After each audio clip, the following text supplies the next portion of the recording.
Hello friends, welcome to ePathshala. My name is Indra Sen. I'm an assistant professor in the Department of Earth Sciences, Indian Institute of Technology, Kanpur. So today I will talk about phase diagrams and experimental petrology. So first let me explain you what phase diagrams are, what is experimental petrology. So to start, let me talk about experimental petrology. So this is actually a branch of petrology which simulates the crustal mantle conditions in your laboratory to understand the magma genesis and evolution on the Earth's interior. Now as you are all aware, magmas are basically what? Molten rocks, molten rocks in your interior of the Earth, and as soon as it comes up to the Earth's surface we call it as a lava.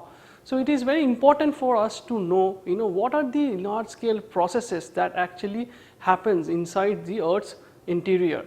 Now how do we know about Earth's interior processes? The best approach would be to actually look into samples, but do we have the capability to actually grab samples from a depth of say 5 kilometers or 10 kilometers from the interior of the Earth? No. So we have to depend on the lava that is actually outpoured on the Earth's surface, and from that we do various test analysis to actually infer what is happening at the Earth's interior. Or the other approach would be to look into direct rock samples from the interior of the Earth, something called mantle xenoliths. So xenoliths are basically broken rock fragments which usually the lava brings up to the surface. But still these are the ways to actually probe the Earth interior looking at samples. But the drawback of the approach is we cannot really go back to depth below 4 kilometers or 5 kilometers, because even the deepest mantle xenoliths won't actually come up to the surface. So then how do we know what actually exists in the interior of the Earth? Then that is why the experimental petrology comes into play. So as I said before, experimental petrology is the branch which actually simulates the Earth's crustal and deep mantle condition in your laboratory. So basically you are studying the Earth's interior right in your lab doing various experiments. So as I said, how do we probe Earth's interior? One way is to look at the lava which is actually on the Earth's surface, and from there we can actually infer what is there down in the Earth's interior. Or we look at mantle xenoliths, which are actually broken rock fragments which are brought up to the surface by the lava. But still in this way, although these are the mantle xenoliths are direct approach, but the lava is an indirect approach, we still cannot go really deeper into the Earth's interior. So the only way to look into it is through experimental petrology, where we actually simulates the Earth's crustal deep mantle conditions in your lab. So what do we do, and why it is important? Because these are also important because all the phase diagrams, and I will come to it what phase diagrams are, but all the experimental work lays the foundation of phase diagrams. So now let us look into what phase diagrams are, and then we will slowly look into the experimental petrology, why it is important, how it is done, how phase diagrams are constructed, where it is applied, and then finally I will look into the Unary systems. So to talk about phases, so before even you understand what phases are, what you need to understand is the concept of a system, component and phases. So system is basically defined by us, the users. Say for example, the classroom where you are listening this, that can be treated as a system. System can be open system can be closed system. Say for example, if you shut all the doors and the windows of your classroom, that would act as a closed system. But whenever anyone open the door or the window, that becomes an open system. System is not scale dependent. For example, a crystal can be treated as a system, and all the atoms inside is basically its different components. So by this time I am sure that you understood what systems are again, and if you think that the entire Earth can be also treated as a system if you talk about the entire universe. So within system there are phases. Say for example, if you have chairs and tables inside your room, so these are the different phases. So first phase is your chair, and the second phase is your table. So, within the component there are phases, and of course, the chairs and tables are made up of something, that is the chemical constituent, and that is its component. So, system, inside system there are phase, and inside phase there are components. So, when we talk about rock systems, for example, if you look at basalts. So, basalts are what? It is basically primarily made up of pyroxene and plagioclase. So, now if I talk about system, so basalt is your system, it is made up of plagioclase and pyroxenes, that is your different phases, and of course, the chemical composition of pyroxene and plagioclase, that would be your components. Say for example, in a system of phosphorite and silica. So, what is the formula of phosphorite? It is basically a magnesium silicate, correct? So, it is Mg2SiO4, and silicate is basically it is SiO2. So, out here how do we define components? So, as I said, it is Mg2SiO4 and SiO2. Remember, it is, so of course, it is, as you can see from the formula, it is actually made up of magnesium, silicon and oxygen, but that is not the way we define constituents, components. We define components as the minimum number of components that can actually explain your phase. So, for example, for in your phosphorite silica system, it is basically your MgO and SiO2 that will tell you about the system. So, that is also a very important thing, that you should understand, that the concept of system, the phase and the component. And the other thing you have to keep in mind is the phase rule. So, phase rule, if you have read into your books, that is great, but phase rule was basically first proposed by Dr. Gibbs in 1876 to 78. So, what actually it states? It actually states the relationship between the component phases and the variables, the temperature, the pressure that we just talked about. So, phase rule is basically, if you can take your paper and pencil, you can write down, it is F equal to C minus P plus 2. So, where F stands for the degree of freedom, C is your component, P is your number of phases, and plus 2 are your intensive variables. It can be temperature, it can be pressure. So, for example, when you do your study at a fixed temperature, the formula reduces into F equal to C minus P plus 1. So, now let us slowly we will move into the different phase diagrams, the Unary systems, which are actually made up of single component. So, as I said, phase diagrams, we talked about phases. Now, what are phase diagrams? Phase diagrams are basically nothing, it is the graphical representation of the different phases. So, it actually allows you to understand the different phase relationship in a pressure and temperature or a composition space. Now, how do we draw this phase diagram? And that is where your experimental works comes into play. So, just to review, I talked about the different definition of phases, component, system. We introduced you to the phase diagrams as well as experimental petrology. And I said that in only way to probe the interior of Earth is actually to look into experimental petrology, because that is the way we can understand the various reactions that is happening deep down in the Earth, which is actually inaccessible to us. Now, coming back to your lab, you actually, what experimental petrology does, as I said, you basically perform all these reactions inside a controlled environment. Now, depending on your nature or choice of project, you actually design your experiments. For example, if you want to study the reaction texture on the Earth's surface, you use something called a gas furnace, where actually you go up to high temperature of like 50 degree to 1000 degrees Celsius, and you study the different chemical reactions, what happens.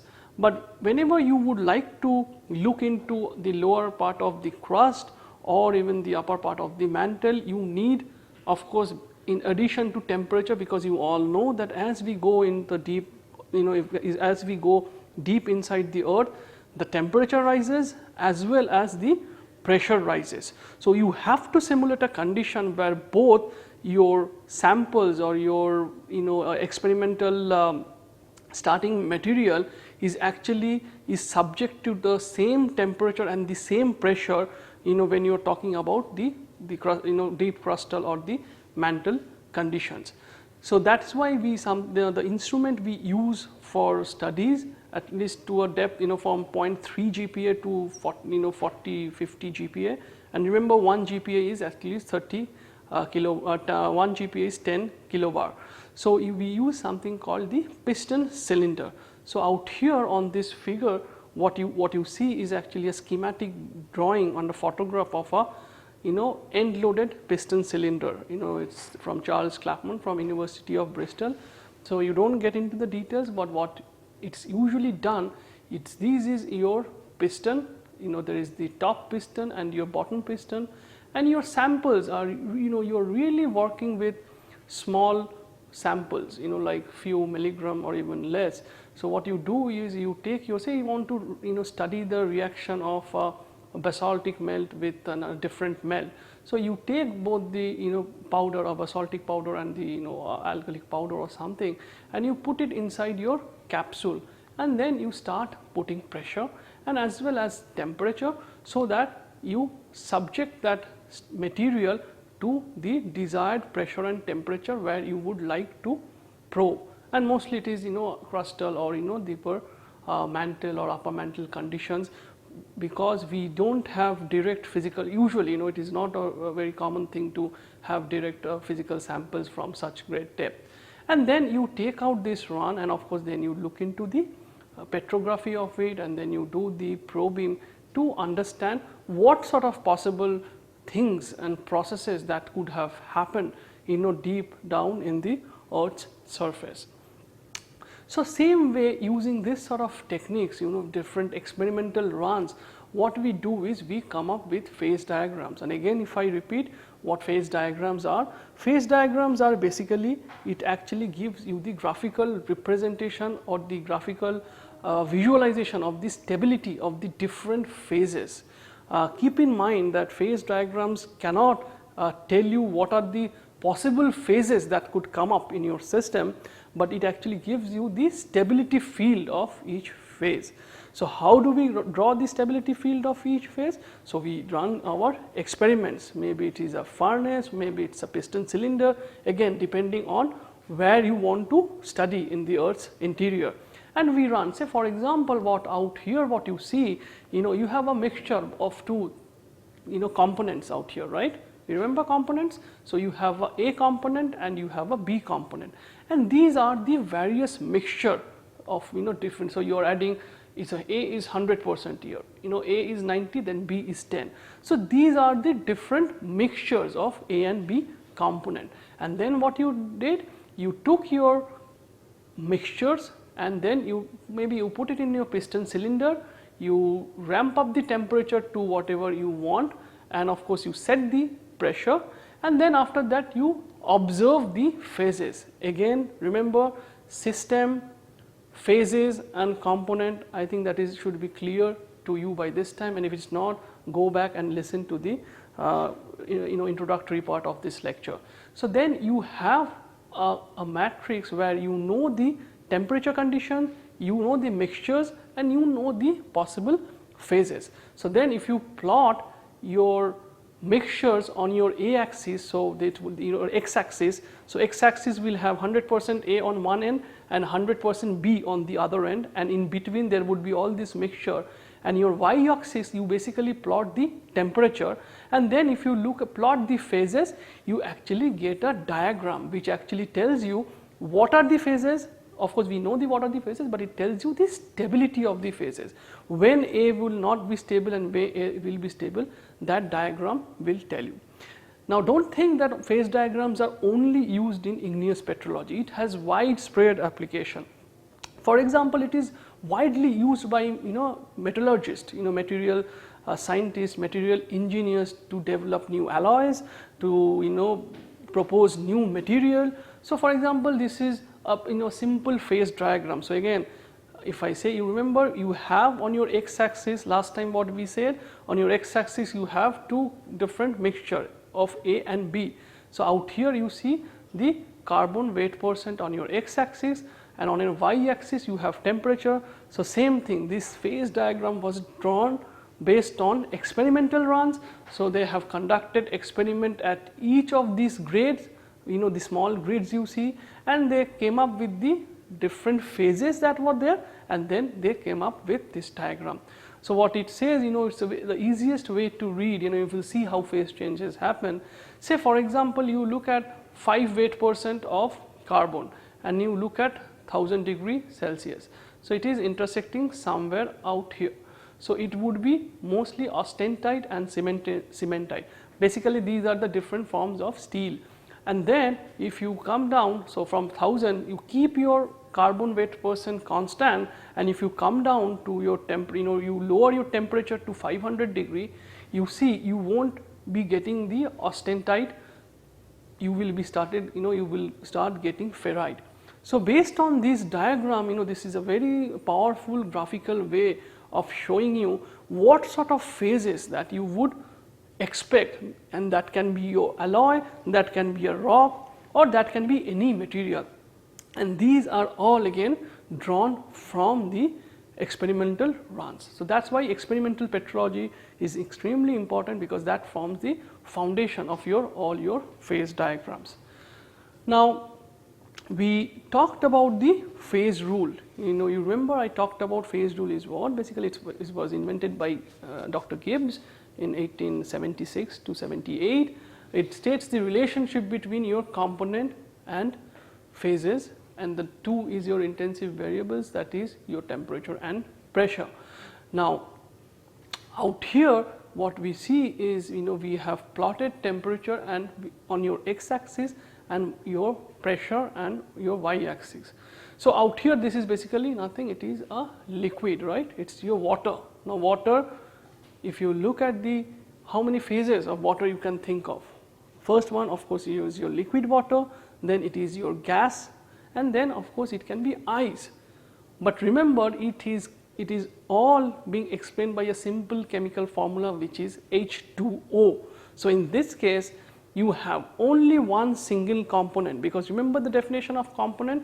The definition of component is the minimum number of chemical constituents which are required to explain your phase, and out here it is H2O, which actually describes all your phases.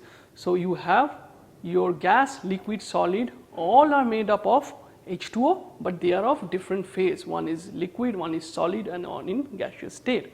So out here I will show you how you can apply your phase rule. So again, so for example, let us look at the point C out here. Now at C, what you see here, it is the liquid field, correct? So your component is always 1 here, because it is a water system. Your phase out here is 1, so 1 minus 1, that is 0, plus 2. So your degree of freedom is basically 2. So it actually represents the number of intensive variables that can be changed independently without the loss of the phases. That is what the degree of freedom means. Now things will change as you move from this field, the field of C, and as you start moving, say for example you are on this line. So now let us look at the degree of variance on this particular line. So again we go back to the same formula, F equal to C minus P plus 2. Now out here when you are on the line, what you see, what are the components? Again it is a water system, so the component is 1. Now what are the phases? Now here the phases are liquid as well as solid. So from 1 minus 2 plus 2. So you see the degree of freedom actually decreased by 1. Before at C it was 2. Now as you move towards the line, the degree of freedom actually has decreased by 1, and the F is now 1. And now when you actually move to the point A, now what is there in A? A has both gas, it has the gas, solid and the liquid phase. So you have component, again remember it's just H2O, so component is 1. phase is 3 because gas, liquid and solid. So, 1 minus 3 plus 2. So, now the degree of freedom decreases and it becomes 0, and that is your invariant point in a phase diagram. So, the line, again the line has what we said, it has a degree of freedom of 1, and that is what we call the univariant line. This means that two phases can occur only along a line where both phases are stable, because only along a line can one simultaneously vary P and T. So, anyway, I think this is clear. Same with point A. At the invariant point, that is A, as you can see, all the three phases can stay together. So, now let us talk about, so now I think by this time if I quickly review, I think it should be clear to you by now that what phase diagrams are, what are component, what are system, what are phases, how phase diagrams are constructed, what is its major application, what is its utility, what it can tells us, and always remember it cannot actually, it only tells you the phase relationship. It cannot, phase diagrams cannot predict the existing or a presence of a phase. It is just a graphical representation of different phases under a PT or a pressure temperature composition axis. So, now when we talk about phase diagrams, phase diagrams can be made up of a single component, it can be made up of two component, it can be made up of three component. The single component one we called it a unary system, what with the two component we call it as a bivariant system, and when you call with three component a ternary system. And of course, you can keep on going the increasing the number of components, and things becomes more and more complicated. So, in this module let us look at the simplest phase diagram, that is only with one component. A classic example would be your water system. As we discussed right now, water has a single component because all the different phases of water, the liquid, the gas and the ice, they can all be explained by the simple chemical formula H2O. So, it is a single component system. Or the other geological relevant system is your Al2SiO5, that is your andalusite, kyanite and sillimanite. So, these are the very simple univariant system that you should be aware of. So, out here what you see, sorry these things are not coming up because of some projection issue, but out here it is basically again a phase diagram, and these lines are basically your univariant lines, correct. What you plot on x axis is your temperature and on your y axis is your pressure. So, now if I say, please write it down, this field is your andalusite field and this field is your sillimanite field and this is your kyanite field. So, now what we can look into it, again apply the phase diagram to actually look at the degree of freedom. So, if we consider a component out, a field or point here, so what would be the degree of freedom there? The degree of freedom would be, you can calculate what is the phase rule, it is F equal to C minus P plus 2, component is 1 because it is a Al2SiO5 system. So, component is 1, phase is 1 and you have pressure and temperature. That means the degree of freedom is 2 and it is a divariant field. But similarly on the line it actually tells you the degree of freedom. If you calculate, if you apply the same formula, only the things what will change, that you will have two phases out here, that is your andalusite and sillimanite.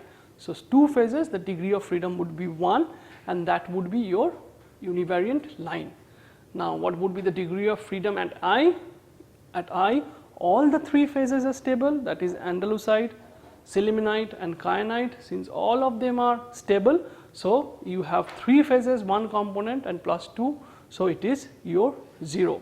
So now what this physically actually means, it actually all this, it's again, this is the most simplest system you can think of. So what it actually tells you, if you have the temperature out here and you pressure out here and you look at any condition, right, and if you say my temperature or my temperature is constant, so temperature will be only constant on a vertical line. So that is the only thing which is changing is pressure. So by having say a temperature here constant, and if you just increase the pressure, your phase from here to here will change from Andalusite to kyanite, right. So this is the way you can actually predict what sort of phases that can actually coexist. So let me summarize what I have said so far. So we started with what are phase diagrams as well as experimental petrology. So again, to revisit a little bit, so phase diagrams. So before phase diagram, let me say repeat what I said. So you have to understand the system, the definition of a system, phases and component. Again, systems are defined by us. So if you are hearing this inside your room, you can treat that room as a system, and it would be an open system if your doors and windows are open, but if the doors and windows are closed, that can be a closed system.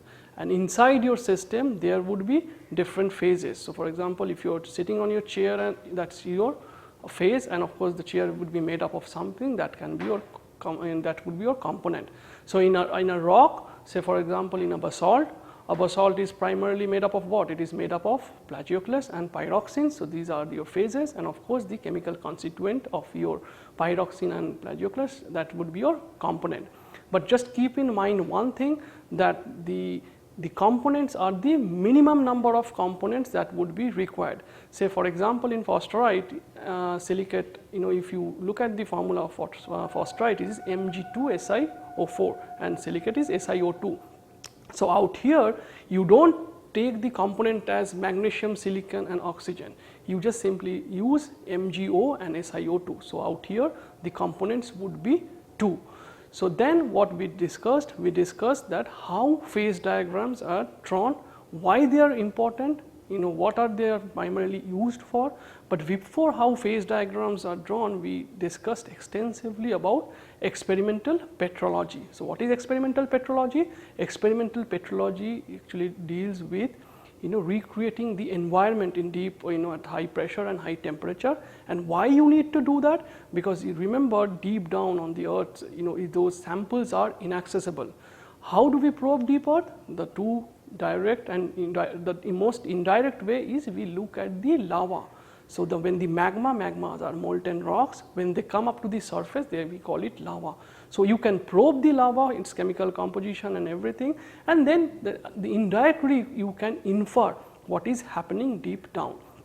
But and the other direct way is when you look at mantle xenoliths. Mantle xenoliths are broken rock fragments which come to surface through the lava. But again, with that you cannot really go very deep down in the earth, say for example over 3 GPa or 5 GPa, 6 GPa, again 1 GPa is 10 kilobar. So for that you need experiments. So that means you recreate the conditions in your laboratory. If you need more information, I think the best, you can look up the magma factory. You can search for magma factory, the Tokyo Institute of Technology, you will get more information. So that is the branch of experimental petrology. So remember, all these phase diagrams that we draw, is basically the different, it's a graphical representation of the stability field of the phases. And how we have drawn it? We have drawn it using these experiments. Now experiments, as I said, it really depends what is your goal. Experiments can happen in ambient in pressure in the near atmosphere, where you only require the temperature, and then what we use simple gas furnaces. We can control the environment by putting different type of gases. Or if you are really interested in deep earth, for example in the upper mantle or lower mantle, we use an instrument called piston cylinder. So what you do, you take your sample inside the piston cylinder and you put pressure from top and the bottom, and you raise the temperature, and eventually you take out your experimental run and you see what are the different reactions that happen, what are the formation, deformation. But you remember one thing, the major problem of experimental petrology would be to scale up, because ultimately from a millimeter scale of experiments you really have to think hard that how do we scale up to understand large scale mantle and deep interior processes. But then we looked into, as I said, when we looked into the phase diagram, also remember phase diagrams only tells you about the stability field of the phases. It actually cannot tell you about the what sort of phases that can be present. So, the phase diagrams do not have that capacity. And then what we talked about, phase diagrams can be very complicated, and it can be a single system, made of a single component, a single component phase diagram, a binary system, a ternary system, even more than that. And then we just started with simple unary system, that is, it is made up of only one single component. And for example, we have used the water system, so that is H2O. H2O can happen in 3 different forms: water, ice and gas. So, you have 3 phases, and it's one simple chemical formula is H2O, so it is one single component. And then we also looked into the kyanite, andalusite and sillimanite system. And I would like to conclude that don't even think that phase diagrams are only restricted to petrology or igneous petrology. It is extensively used in the metallurgy by the material scientists, developing different kinds of alloy. So, it has a widespread application. So, better you understand phase diagrams properly. So, thank you very much.